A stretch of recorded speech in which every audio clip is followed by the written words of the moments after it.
Of Education is set to resume collections on defaulted federal student loans, ending a pause that's been in place ever since 2020. Starting on May 5th, the agency will partner with the Treasury Department to begin collecting overdue payments. It also plans to launch a communication push urging borrowers to enroll in auto pay.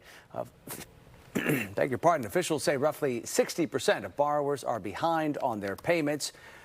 We turn now to our coverage on the death of Pope Francis. And here is a live look tonight at St. Peter's Square at Vatican City, where it is just after 1 o'clock in the morning. Earlier today, this area was crowded with people paying their respects to the late pontiff who died yesterday at the age of 88. A viewing was held yesterday where the Pope is currently lying in state at the chapel of the Domus Santa Marita Hotel where he lived.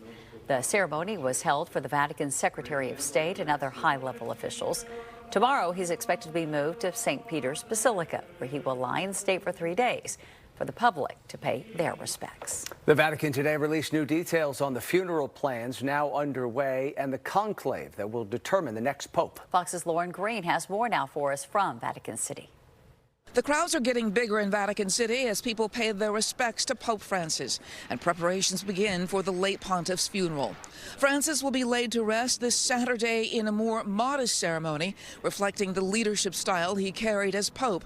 Breaking with tradition, he'll be buried at St. Mary Major Basilica, outside the Vatican, and home to his favorite icon, the Virgin Mary.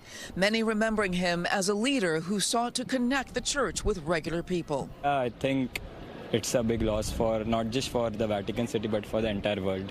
I do think he was very outspoken on issues. I think his message to political leaders is very important. Meanwhile, cardinals have begun arriving at the Vatican to attend Francis's funeral and prepare for the conclave, the closed-off secret ballot process of selecting the new pope.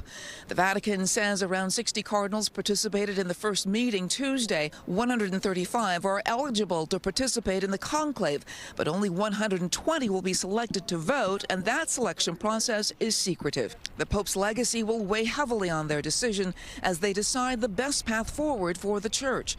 Many of them appointed by Francis himself, and may seek to choose a successor who continues his progressive approach. The public viewing of Pope Francis is expected to begin Wednesday morning, when he is set to lie in state in St. Peter's Basilica. In Vatican City, Lauren Green, Fox News.